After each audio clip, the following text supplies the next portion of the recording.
Doctor ortho, अब दर्द भी घुटने टेकेगा। देश की राजधानी के पाश इलाके में एक उभरते हुए न्यायिक अधिकारी की मौत ने न केवल उनके परिवार को झकझोर दिया बल्कि पूरी न्यायपालिका और कानूनी बरादरी गहरे आत्ममंथन पर मजबूर कर दी। 30 वर्षीय जज अमन शर्मा, जो राजस्थान के अलवर जिले के मूल निवासी थे, ने बीते 2 मई को अपने कमरे में फांसी लगाकर आत्महत्या कर ली थी। शुरुआत में इसे एक निजी त्रासदी के रूप में देखा जा रहा था, लेकिन जैसे जैसे दिन बीत रहे हैं, इस मामले में नए और चौंकाने वाले मोड़ सामने आ रहे हैं, जिसने इसे एक हाई प्रोफाइल कानूनी और प्रशासनिक विवाद में बदल दिया है। अमन शर्मा की मृत्यु के बाद शुरुआती जांच में पुलिस ने इसे घरेलू कलह का मामला बताया था, लेकिन इस दुखद घटना ने न तब तूल पकड़ा जब फर्स्ट जनरेशन लॉयर्स एसोसिएशन ने इस मामले में सीधे हस्तक्षेप किया। संगठन ने आरोप लगाया कि यह केवल एक आत्महत्या नहीं बल्कि मानसिक उत्पीड़न का चरम परिणाम है। एसोसिएशन ने सीधे तौर पर जज की पत्नी स्वाति मलिक और उनकी चचेरी बहन निधि मलिक, जो एक आईएएस अधिकारी हैं, पर प्रताड़ना के आरोप लगाए हैं। एसोसिएशन का दावा है कि अमन शर्मा लंबे समय से अपनी पत्नी और उनके प्रभावशाली रिश्तेदारों के कथित दबाव और दुर्व्यवहार से जूझ रहे थे। इसी संदर्भ में वकीलों के संगठन ने दिल्ली हाई कोर्ट के मुख्य न्यायाधीश देवेंद्र कुमार उपाध्याय को एक खुला पत्र लिखा है। इस पत्र में मांग की गई है कि मामले की निष्पक्ष और उच्च स्तरीय जांच सुनिश्चित की जाए।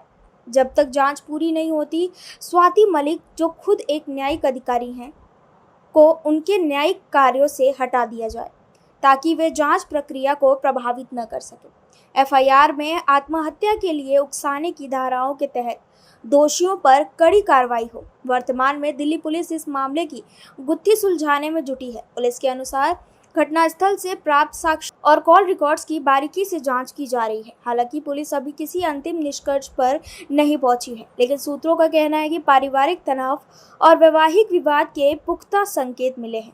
प्रभावशाली पदों पर बैठे व्यक्तियों का नाम आने के कारण प्रशासन पर भी निष्पक्ष जांच का भारी दबाव है। अमन शर्मा की आत्महत्या ने एक बड़े और अनछुए पहलू को उजागर किया है। न्यायिक अधिकारियों का मानसिक स्वास्थ्य अक्सर समाज जजों को केवल निर्णय लेने वाली एक मशीन या शक्ति के केंद्र के रूप में देखता है, लेकिन इस घटना ने उस मानवीय पक्ष को सामने रखा है जो कार्य के भारी दबाव और व्यक्तिगत जीवन के बीच पीस रहा है।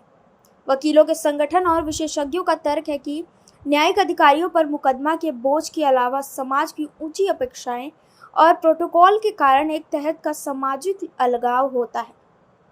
संगठन ने सुझाव दिए कि न्यायिक अधिकारियों के लिए नियमित अंतराल पर मानसिक स्वास्थ्य जांच अनिवार्य हो। अदालती परिसरों में पेशेवर काउंसलिंग सेंटर स्थापित किए जाएं। एक ऐसा सपोर्ट सिस्टम बनाया जाए जहां अधिकारी बिना किसी संकोच या करियर के डर के अपनी व्यक्तिगत समस्याओं को साझा कर सके। अमन शर्मा का जाना केवल एक होनहार कानूनी दिमाग का अंत नहीं है, बल्कि सिस्टम की उन दरारों की गूंज है जिन्हें हम अक्सर अनदेखा कर देते हैं।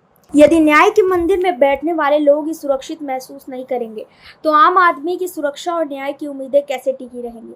ये मामला अब केवल एक एफआईआर तक सीमित नहीं रह गया है। ये न्यायपालिका के भीतर आंतरिक सुधारों, अधिकारों की सुरक्षा और उनके मानसिक कल्याण के लिए एक वेकअप कॉल है। सबकी नजरें अब दिल्ली हाईकोर्ट के रुख और पुलिस की चार्जशीट पर टिकी है। क्या अमन शर्मा को न्याय मिलेगा और क्या ये घटना सिस्टम में किसी बड़े रचनात्मक बदलाव का आधार बनेगी? ये ऐसे प्रश्न हैं जिनका उत्तर आने वाला समय ही देगा। डॉक्टर ऑर्थो, अब दर्द भी घुटने टेकेगा।